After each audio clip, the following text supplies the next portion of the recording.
Hey everybody, Garcia here, and today I'm taking a look at the expansion to Paper Tales. This is Paper Tales Beyond the Gate.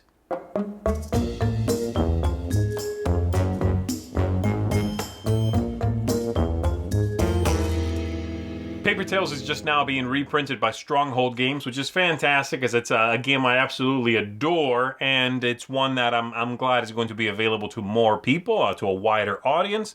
And Stronghold Games is about to put out Paper Tales Beyond the Gate here as well. This expansion includes more cards for the base game. It's going to include more buildings for you to build up and manipulate how you attack the game, how you win. And besides that, it also has a one-player mode, a solitaire mode, which includes a few cards only used for that mode. So I'm going to give you a quick look at the components, just an overview of what's included in here. And mainly the overview of explanation is going to be that one-player mode, a new concept not seen in the base game.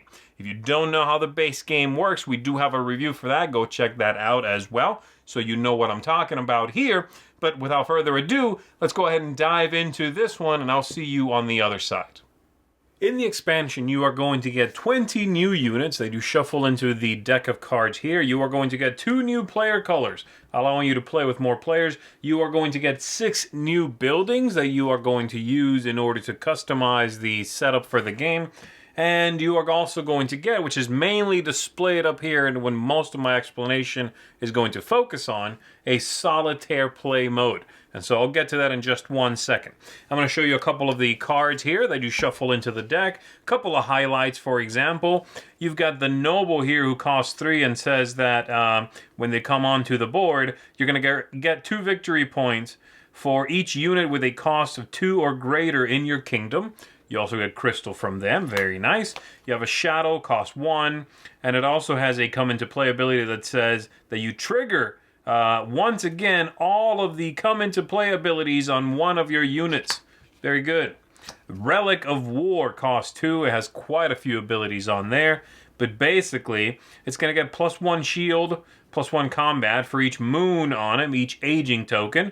It never dies, and at the end of the game you also get a victory point for each of those Age of War tokens on it. I love it.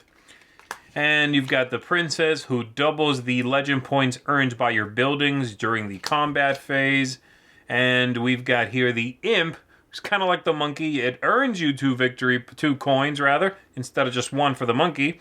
When it comes into play, it gets an aging token right away on it. And if it ever dies with a single aging token on it, you lose 2 victory points. So you better make sure that you put more than 1 on it before it, dies. So just a little sample of what you're going to find in there. Lots new powers, some new concepts, things like that. The tiles here are used for setting up which buildings the players begin with. You're going to get 4 buildings out of the 5 that are always in play. And then you shuffle out of the 5 original in the game, that is. And then you shuffle these tiles and you reveal 3 more. And everyone gets those. So you might have the library in play, the barracks, and the crypt on top of the 4 that the setup says you always have. And players play with those 7. Everybody gets the same 7. And so it allows for a lot of new avenues towards concepts, towards strategy. You can decide which ones you want to go for. You're definitely not going to build them all, but you can sort of customize the way you go about your game. Oh, this one's really good at making me a lot of money, and there's plenty of cards and buildings that now target that, making a lot of money. There's some that are going to nerf you in combat, but make you a lot of other things to compensate for that. Victory points, coins, things like that. And so again, you can use these to change the flavor of the game for everybody and allow more avenues of play. But mainly, the most of the rulebook, in fact, is going to be dedicated to that solitaire play mode. So we've got here the new things. It shows you over here, the new cards and how to set that up. But from here on, the rest of this is a solitaire play mode. That's almost the entirety of the manual. So let me go ahead and show you that then. I'm going to have myself, I'm going to be playing yellow. The bad guys, the Lynch King, is going to be red. And we take the token that normally denotes the rounds and we put it down here. We've set these up randomly out of a selection of a few. So there's a few 1s, a few 2s, 3s and 4s, as well as an end game card. You are going to play this solitaire mode with or without the new buildings and the new cards. It's really up to you. And once you've got your buildings and your cards, then you go ahead and play through the game. So here's how it works. I'm just going to take you through one round. Let's assume I've got a few buildings over here, the ones I began with. I've got my coins, and I am ready to begin. The recruitment phase, the very first phase of the round, is going to be modified in the following way. I am going to draw 5 of these cards, and I am going to take and then keep one of them. So I'll go ahead and keep this one, let's say. And then I am going to put the rest, not in the discard pile, but in a special momentary pile that is going to be important in just a moment. This is called the Netherworld, okay? So we're going to put those 4 there. Then I draw 4 cards, and I draft from those. So again, I would look at my cards, and I would say, okay, I'm going to keep the Sculptor here. And these other ones, again, Netherworld. Then I do 3, and I keep one of those. Netherworld. Once I've done 5, then 4, then 3, I now take these 9 cards and I shuffle them up, and I draw the top 2. I keep one of these 2. I bury the other one under this Netherworld pile, and then lastly I just get the top card. And so I've drafted myself a hand of 5 cards, as you would in the normal game, with the modification to play with this variant, okay? The other thing I by now would have done is revealed this card over here for the first round. This card has quite a bit of information on it, but basically, now that I've finished that drafting, then the Lich King is going to get some victory points. They are going to earn right away whatever's in the top corner, in this case 4 victory points. So I give them their 4, and then they might earn more according to the ability at the bottom. In this case it says they earn 1 more victory point for each unit with at least 1 phase 4 ability, which is income.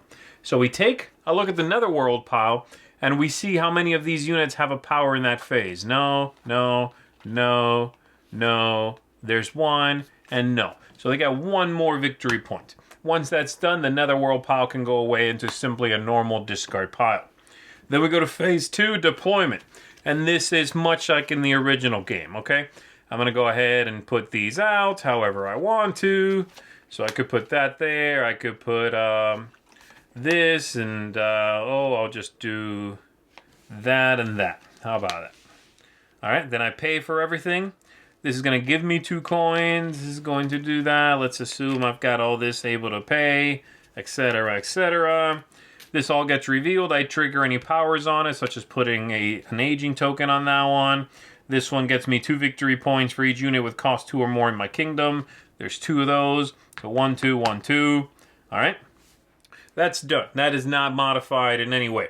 After that, we go to the war phase, phase 3. And during this phase, I'm going to fight against the Lich King, but he has 2 different armies. The ones with the purple shields and the ones with the black shields. For this step, I need to reveal the next card. I'm not moving the pawn onto it, I'm just showing it. And then I sum up the 2 shields in each of the colors. So my total strength right now is 4. The black army has 2. I beat them and get my 3 victory points. The purple army has 5. I do not beat them. The Lich King beats me.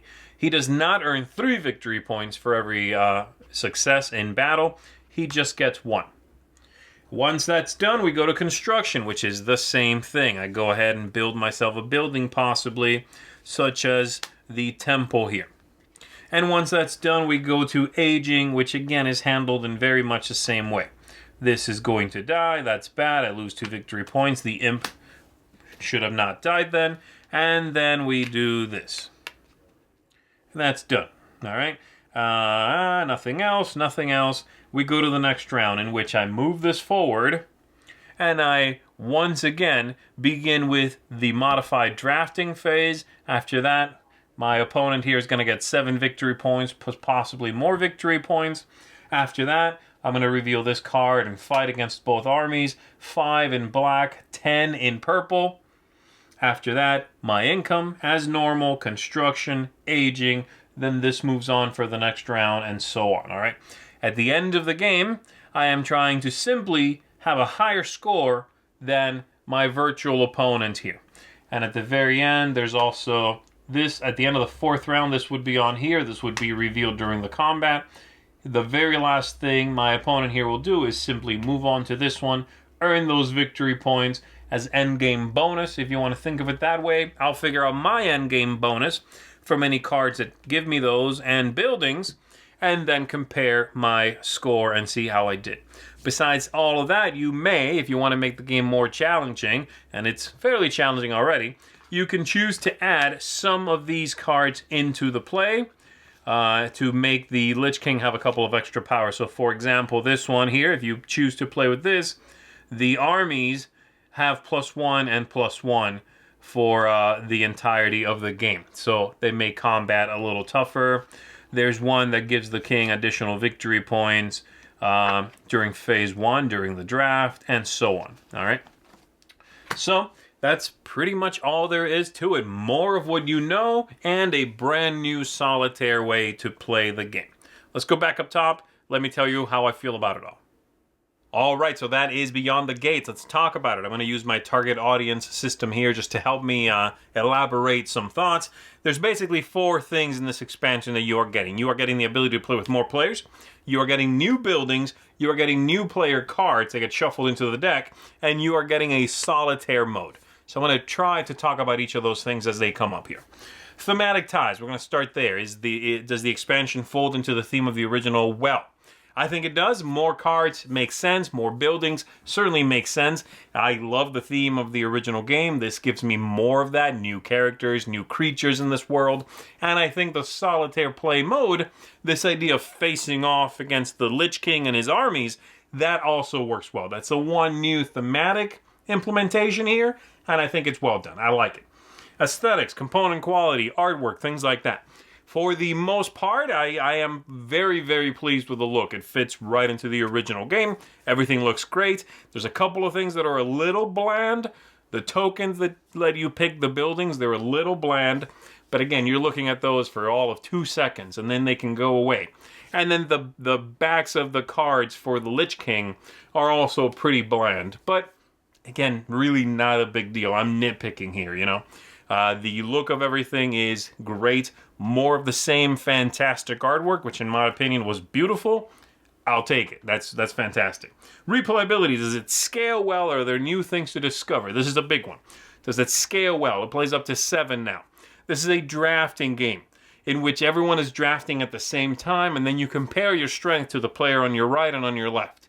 Hence, it doesn't really add a whole lot of time. The only thing might be while people are deciding what buildings to build, that sort of thing. But for the most part, this does scale up to 7, just like Seven Wonders does, right? It's sort of a similar concept. In that game, it doesn't matter how many people you play, for the most part, because you're really just dealing with your own cards and your 2 neighbors. So that's fantastic. And then it scales all the way down to 1 player as well, which I also think is really a nice implementation of a solitaire system. It is what I would want to do in a solitaire game. It simulates everything I want to do, right? I'm drafting. It simulates a pretty good draft with taking 5 cards and picking from that, then 4, which is what my opponent would have passed me, etc., etc. That all works. Fighting 2 armies, that simulates a multiplayer game. It all just really works very well. And it's challenging and interesting and tough. And you can adjust the difficulty even. So scaling here is beautiful. And the replayability as far as new things and all of that, also very fun. Game length, is it interesting the whole time? Does it get repetitive? I think 4 rounds, if anything, sometimes makes you feel like you're running out of time, right? Like you want another full round. But I will always take that feeling over a game that outstays its welcome.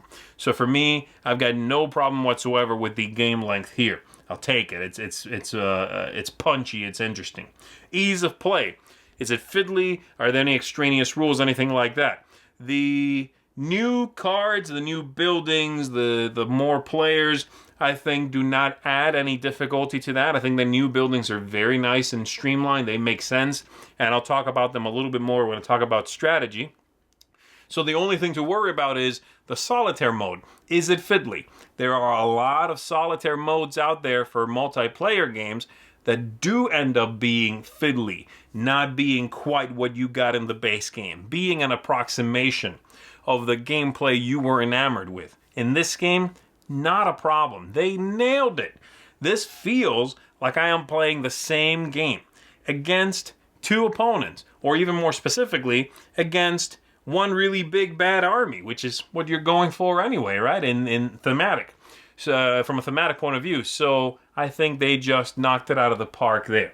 Lastly, tactics and strategy. Is it too lucky? They're interesting new choices to discover, all of that stuff. As far as the solitaire mode, great. Feels like I said, like a multiplayer game. The new buildings is what I want to talk about here when it comes to strategy, especially. I really like the new buildings, and I love that they offer you not just new paths to victory and new avenues, but they force you to choose some earlier in the game. You see, when you had just 5 buildings and you always had the same 5, you sometimes, or I anyway, sometimes did not pick a very specific path early on, to my own detriment, because it was always the same buildings. Now, there's some buildings that are in play, some sessions, that are going to allow me to see combinations that are not always in play. Maybe next session, when I'm playing, that building isn't even part of my possible builds. And so I really find that interesting. And I do find that the new ones enhance the avenues.